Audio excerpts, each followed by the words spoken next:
ஆக்கிரமிப்பு நிலத்தை அளவீடு செய்து அறிக்கை தர ஆணை பிறப்பிக்கப்பட்டுள்ளது. அண்மை செய்தியாக பார்த்து வருகிறோம்.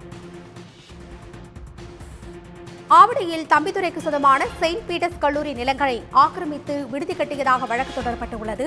கூடுதல் விவரங்களுடன் இணைகிறார் செய்தியாளர் ரமேஷ்குமார். ரமேஷ்குமார், இந்த வழக்கு குறித்த முழு விவரங்கள்.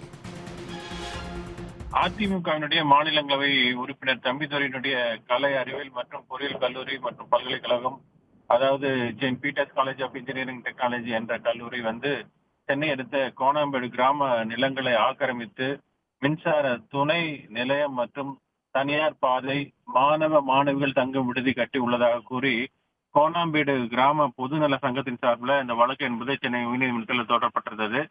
கிராமத்துக்கு அருகில் உள்ள ஆவடி நகராட்சி உயர்நிலைப் பள்ளியில் எந்த ஒரு அடிப்படை வசதியும் இல்லாததால ஆக்கிரமிக்கப்பட்ட அந்த நிலங்களை மீட்டு பள்ளியினுடைய வசதிக்காக வழங்க வேண்டும் என்று அந்த மனுவில் கேட்டுக் கொள்ளப்பட்டிருந்தது.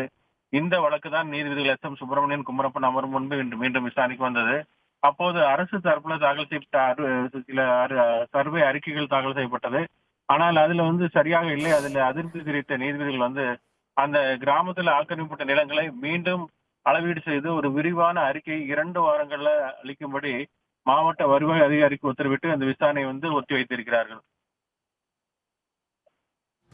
தகவல்களுக்கு நன்றி ரமேஷ்குமார்.